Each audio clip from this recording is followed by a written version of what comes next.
I think these gentlemen don't need any introductions, but I'm going to give one anyway. Afif Safieh was born in Jerusalem in 1950. His father, Emil Safieh, a member of the Jordanian parliament and founding member of the Palestinian National Council in 1964. There's no way I can do justice to the wonderful life so far of Dr. Safieh, but what I can say is that he has represented the Palestinian people and Palestinian missions across Europe, the Netherlands, the United Kingdom, and the Holy See, also in the United States and Washington. He's also an accomplished author, and his book, The Peace Process from Breakthrough to Breakdown, gained particular critical acclaim. So a distinguished diplomat and an author, we're pleased to have you here. Thank you. Afif, if I may come to you for an opener. You have, as Dr. Hussam said, done a distinguished job of traveling the world, representing your people, often at great personal sacrifice. You've been directly involved in most peace negotiations that have taken place over the decades. You've engaged with many multilateral institutions the world over. I wonder, in your opinion, given the horrific scenes that we are witnessing, including mass starvation, deliberate man-made mass starvation, famine, ethnic cleansing, and I don't doubt genocide, why are those institutions, and therefore the international community, so utterly failing the Palestinian people? And what are the future ramifications of that failure in the region, but possibly globally as well? Sir, I believe that we, the Palestinians, we have had the misfortune of being the victims of European history. And this is why for decades we never had what we were expecting as legitimate sympathy, solidarity, and understanding. We became the Jews of the Israelis. Yet we never wanted them to become the Palestinians of the Palestinians. This is why, for example, in the 60s, when the Palestinian national movement resurrected, we proposed a unitary state with equal rights and equal obligations to Jews, Christians, and Muslims. It was rejected. We didn't want them to be the Palestinians of the Palestinians. We wanted to break the dialectics of oppression when the former oppressed becomes the oppressor. After the October War of '73, we became unreasonably reasonable. We aligned ourselves on the consensus, the international consensus of the international community, which spoke of a two-state solution. We became unreasonably reasonable and engaged in a peace process in the early 90s, which unfortunately failed for the simple reason that too much was left to the local belligerent parties to sort it out. And since we are speaking of asymmetrical players, the Israelis felt tempted to dictate the ceiling of the possible and the permissible and the pace of progress, if any. To tell you very frankly, I, for one, as a diplomat, I feel ashamed about the failure of diplomacy in solving the problem. And I, for one, believe that today, if we want to be rational, what is acceptable to the Israelis is not acceptable to us Palestinians. And what is acceptable to us Palestinians is not acceptable to the Israeli side. Yet peace is too important to be left to the Israelis to decide upon. And let me tell you, we've had a big debate in the 60s. Is Israel democratic or not? Some tried to package Israel as a democratic society to make it more adorable and lovable. Others said, no, it cannot be democratic since it's oppressing another people. I, for one, always said, Israel, for the Jewish component of society, is a democratic society, but this is not an alleviating factor, it's an aggravating factor, because what we are subjected to, we the Palestinians, is a democratically supported oppression, suppression, subjugation, etc. The citizen and the voter in Israel knowingly votes, and for the last 3-4 decades, more to the radical extreme right wing, and considers us, we the Palestinian, the indigenous population, as undesirables, as a demographic threat. And when the onslaught on Gaza started in 2023, from the very first week we were saying to the world, what Israel is looking for is the following. They want to render Gaza unlivable, and they want to force people, they call it voluntary migration, force people into opting towards seeking refuge elsewhere. And this is why every day we are seeing the schools, the houses, the hospitals, the universities leveled to the ground. And what remains in Gaza City these days is being destroyed with the world as the impotent witness. Now the question is, and the world is asking today, how was this allowed to happen for 690 days with the world as the impotent witness? And I believe, unfortunately, it's American foreign policy that has rendered the international community totally impotent. America has been shielding the Israeli misbehaving actor in the international system in the UN, issuing veto after veto. And in the past, commentators would say, oh, Israel has shot itself in the foot. They no more say it anymore. But my comment then was to say, it seems to me that Israel has many more than 2 feet to shoot at because they keep getting away with it. Ladies and gentlemen, I will not concede from you. I, for one, am in favor of an imposed solution on the local actors. And the solution is known. You don't need to have brilliant and geniuses in the diplomatic arena. Recently, 2 years ago, the General Assembly in the United Nations overwhelmingly asked the International Court of Justice for an advisory opinion. And the court has issued that the occupation of the West Bank, East Jerusalem, and Gaza is illegal, unlawful, and should be terminated. And I personally believe that recognizing a Palestinian state along the lines of the 67 boundaries is justice. If I were to address a Jewish audience, I would remind them of what Rabbi Abraham Heschel said in the 60s during the Vietnam War, which he opposed. He said, in a democracy, if a few are guilty, all are responsible. And I believe today that if a Palestinian state is our right, it's the moral duty, it's the ethical obligation of Jewish communities around the world and in Israel, because they, more than anybody else, because they didn't want you to know the truth for decades, they, more than anybody else, know the price that we Palestinians, individually and collectively, have had to pay so that Israel can be carved in the Middle East. So an elegantly imposed solution. By the way, de Gaulle, who is a statesman like they make them no more, in 67 launched an initiative of his own, called it La Concertation à Quatre, the coordination of the 4 major powers. China was not yet in the Security Council. And he wanted those 4 powers to meet, agree on what is desirable, doable, and possible, signal to the local actors what the world expects from them in a very unequivocal manner, which has never happened. Unfortunately, then, the Americans in 67 were not unhappy with the Israeli military victory. It compensated the humiliations of Vietnam.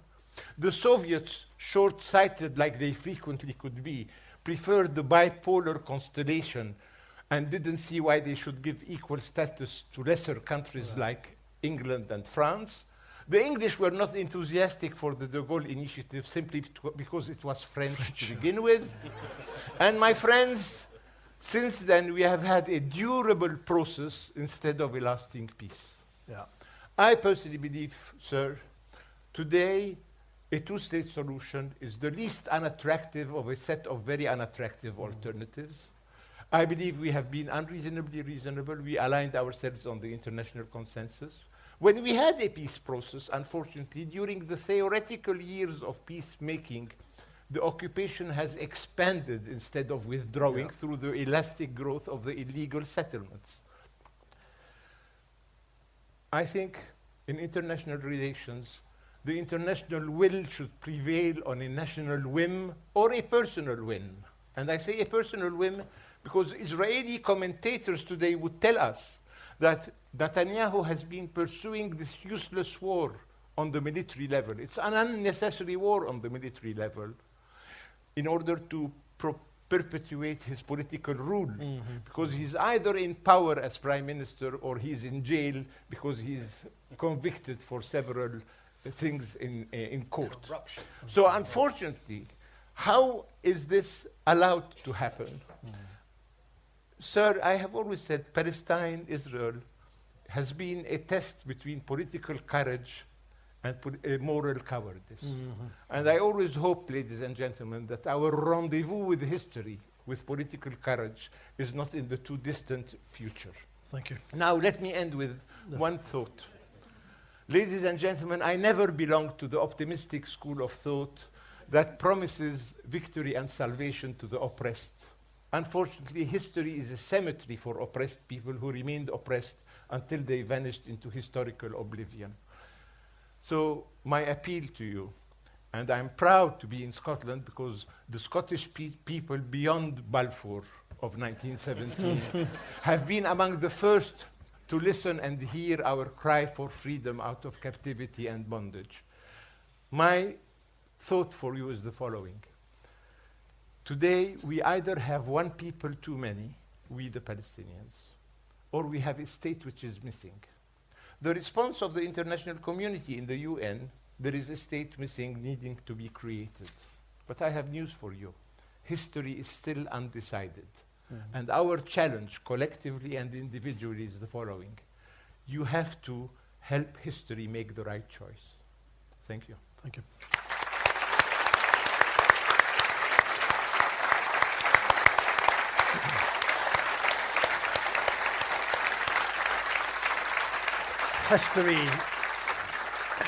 History is the cemetery of the oppressed. Incredibly powerful words.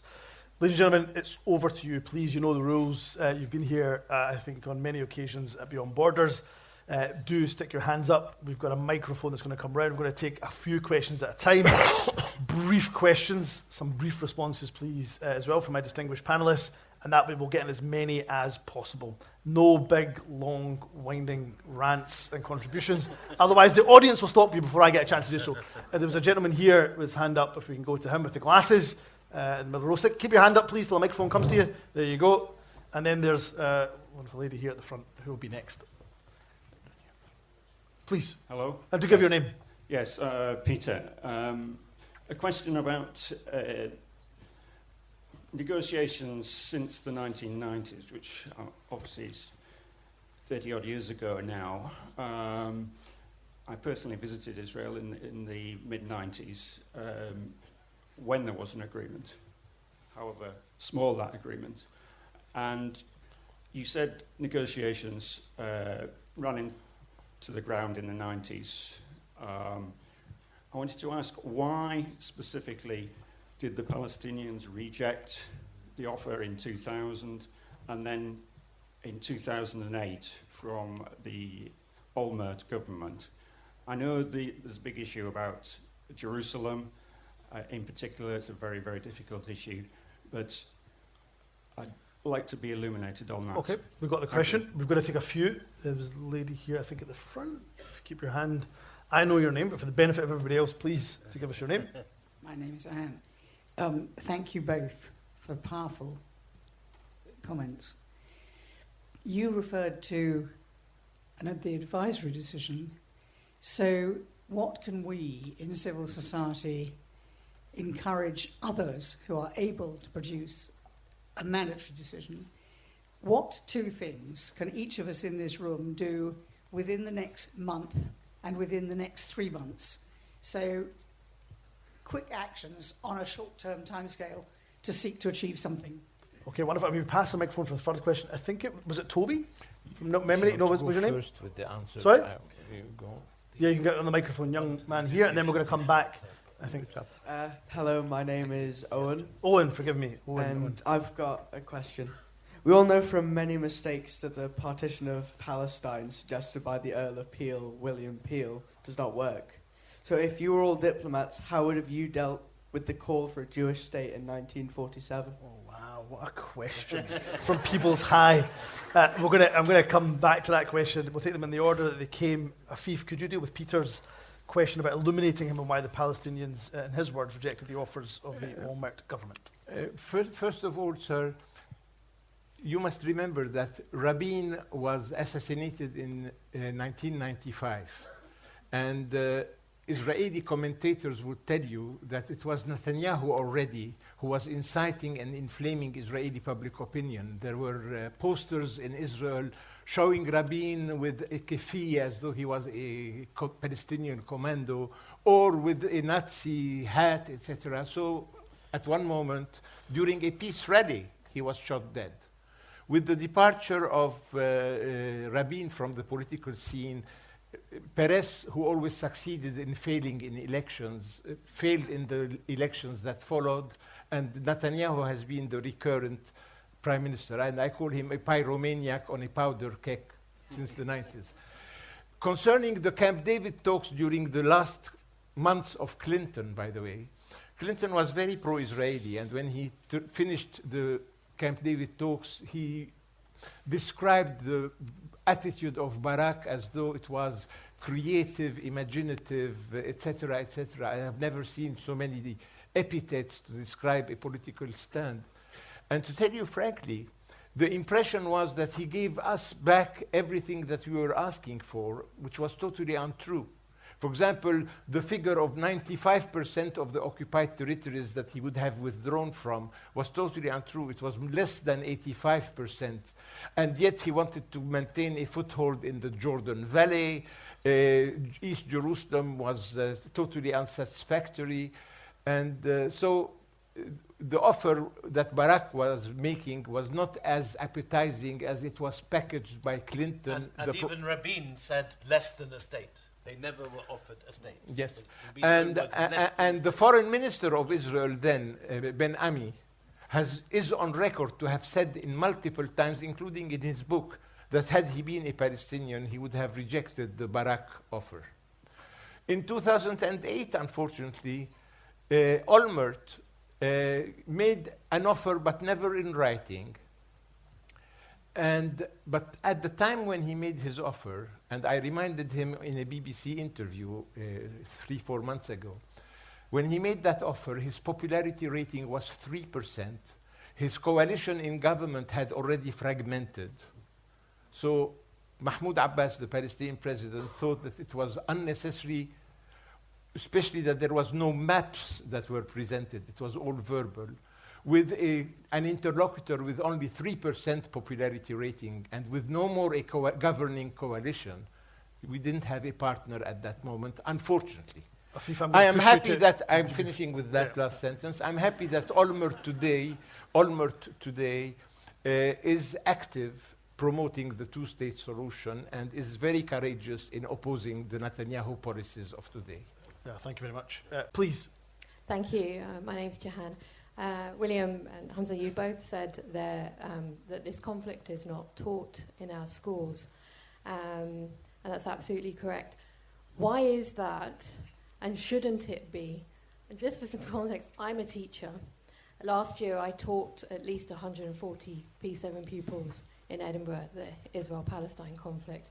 I have a PhD in Middle Eastern Studies. I have the capacity to do that. I also worked with Gottdek Global Learning Centre, who supported me in that work. But it wasn't straightforward. As with anyone that tries to engage in this conflict, we come under attack. And there were multiple attempts to defame and to report me to my employer and so on. And in the end, we had a letter from UK Lawyers for Israel who tried to shut down an event that we had established for teachers. So teachers actually need support with this, and every time we come to the Scottish Government and Education Scotland and say, produce a national resource, because teachers need the confidence to be able to refer to that resource when they get attacked and say, this is a legitimate resource that is endorsed by the government. That's the only way, actually, that we're going to get teachers to have that bravery to engage with it. But I find it absolutely astonishing, given Balfour's role in all of this, that it has never been part of the curriculum in Scotland in particular. Thank you. So what are we going to do about this? Thank you. Great question. Yes, please. Good afternoon. When Dalal Arikat was here in May, she suggested that the state of Israel is a state with no borders, or at least not formally recognized borders. Could you comment on that? Is that correct?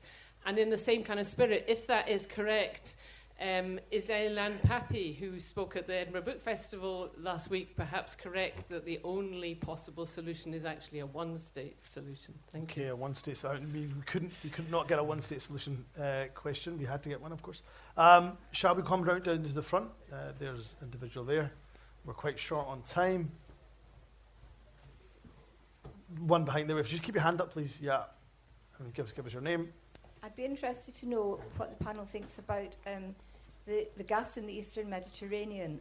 I happened to find on the internet randomly that in September 2023, Netanyahu had made contacts with, they'd gone around with getting agreements with Cyprus, Turkey, Egypt, all about the gas in the Eastern Mediterranean, and that there was pressure from Europe to get that gas out since they weren't getting the gas from Russia, which I think may be something to do with the German anti-Palestinian stance. So I want to know whether you think this money has got anything to do with the genocidal approach to this war and the eradication of Palestinian people that's taking place. Okay. There was just a hand up right beside you, which we'll go to, and then we're going to have to, I'm afraid, I'm not afraid, I'm pleased we're going to come to a panel after that and then wrap up. I'd like to know what you think about the role of technology in it, say, for instance, the well-known company of Palantir. What's your impression of them, please? Okay. Can we come to the panel? I'm happy to go to William first and then Afif thereafter. So, in education, I have made this point on Twitter, and I'm told that there are modules that are available for teachers. You can take exams in Middle Eastern studies, and people have responded to me saying that they have studied this, but it is a tiny proportion. It's certainly not something which is prescribed to do. Individual teachers can choose certain papers from certain boards. It's not that it's impossible to do. But overall, in this country, you still learn more about Henry VIII's wives than you do about Palestine, Israel, Kashmir, and Cyprus put together. All the problems we've bequeathed to the world. And we do need an upgrade, a very serious upgrade to our history syllabus, which helps us to understand the world about us. Mm-hmm. I do this pod, which Humza talked about, the Empire pod, and our whole raison d'etre is to provide education in the things that no one learns about in school, not just in this country, but in most countries. All the major political problems of the world come from colonial history, and very, very few of them are taught in any history syllabus, which is bonkers. And so obviously that needs to change. The gas question is a very good one. Egypt signed a deal with Elbit Systems, which is the group. Egypt signed a deal with Israel this week, shamefully, in the middle of this whole genocide, for a neighbouring Arab country to sign a gas deal at this time is appalling. And the British government signed an arms deal with Elbit Systems this week, the same group that Palestine Action were attacking. Mm-hmm. And you can join the dots on that. Mm-hmm. So, yes, there's all these brilliant questions. It's wonderful to speak to such an informed audience. Yes. Over to you, Afif. Yeah. I particularly pick up on the one state. Yeah, first of all, I'm sure that many of you trying to raise awareness on the Palestinian issue, you have had to face the pro-Israeli Inquisition. There is a political and intellectual battle around Israel and Palestine, and the other side, unfortunately, are masters in character assassination, etc. And I think we'll be listening later on to one of the victims of the character assassination, Jeremy Corbyn. With great sadness, I would like to comment on two states or one state solution. First of all, concerning the partition plan, Arafat once invoked the case of the two mothers that were claiming the same baby and went to Solomon. And the real mother refused to have him cut in two and would have rather had him, while the false mother was ready to sacrifice the baby, etc., etc. Hence, you can understand more our attitude in 1947. Yet I was not born in 1947. I was born in 1950. I think in family terms, I was the consolation after the catastrophe, but that's another issue. One state or two states. I grew up politically with the one-state solution, which was our generous offer to those who have chosen to be our enemies. But I'm a political realist while remaining an idealist. I don't think it's doable, at least not in my lifetime. Somebody has commented on this issue, one state or two states, by saying, those who speak today of a one-state solution remind me of a person who was beaten by a lightweight boxer and says, next time you send me a heavyweight boxer and you will see what I'll do with him.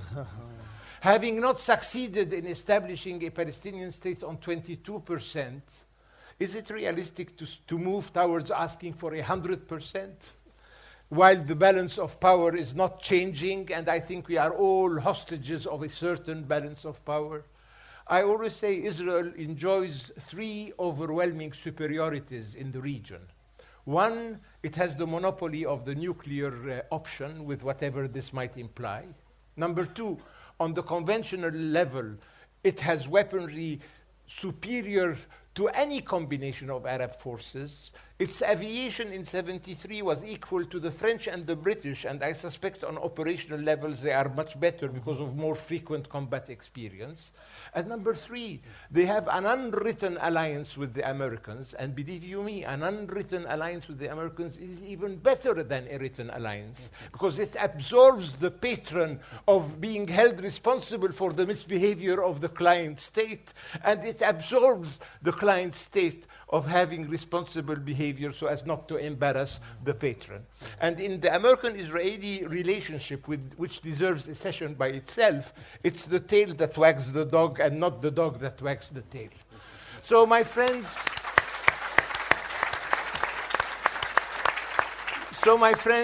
with great pain I say, because I know how adorable those people who today invoke the one-state option. It's not doable. I have great respect to Ilan Pappé, who has sacrificed a lot because he tells truth to power.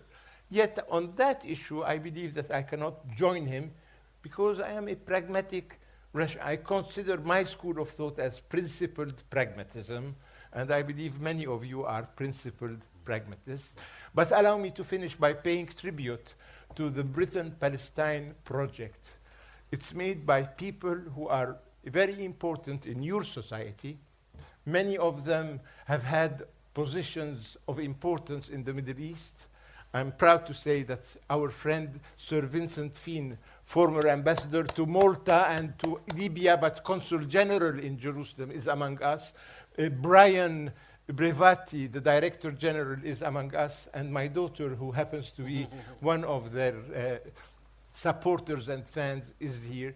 They are doing an excellent job, among others, lobbying the government and the members of parliament in favor of recognition of Palestine. Why is recognition of Palestine important? Because it signals to every actor in the international system that this is the finality of any diplomatic endeavor. We should no more go back to what they used to call the step-by-step approach towards nowhere. No, we have to agree on the finality at the beginning and move fast towards it. And believe you me, ladies and gentlemen, if there is a political will, a territory that was occupied in '67 in 6 days can also be evacuated in 6 days, so that the Israelis can rest on the 7th, and we can, and we can engage in the fascinating journey of national reconstruction and economic recovery. Thank you very much. Thank you.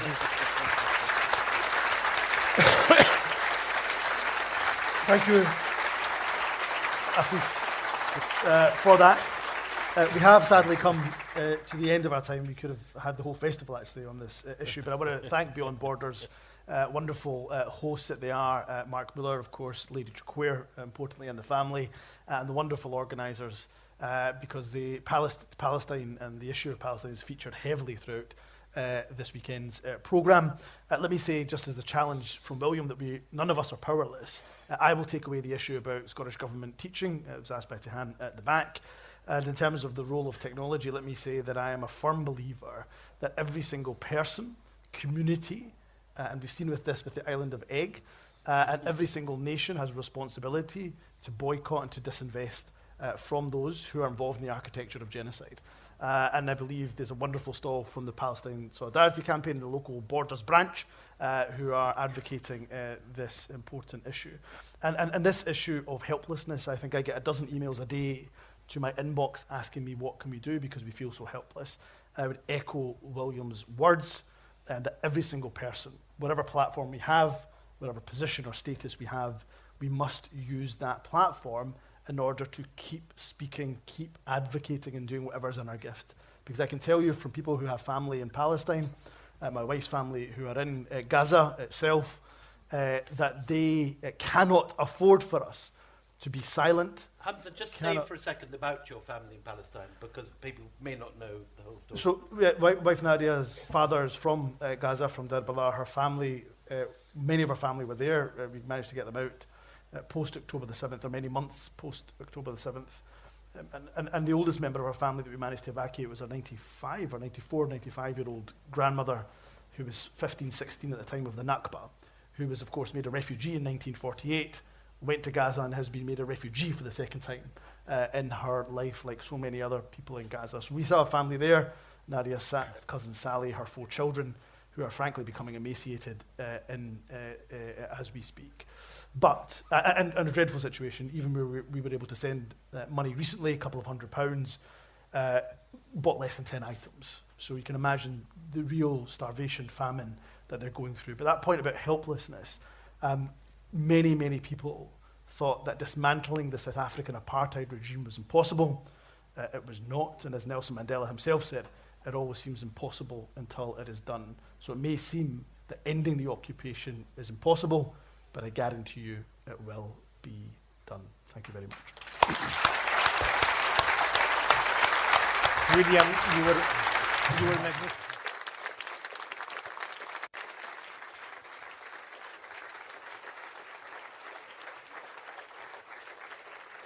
Ladies and gentlemen, we are going to do a quick turnaround. So just if you're prepared to sit still for a few minutes, what we'll do is just get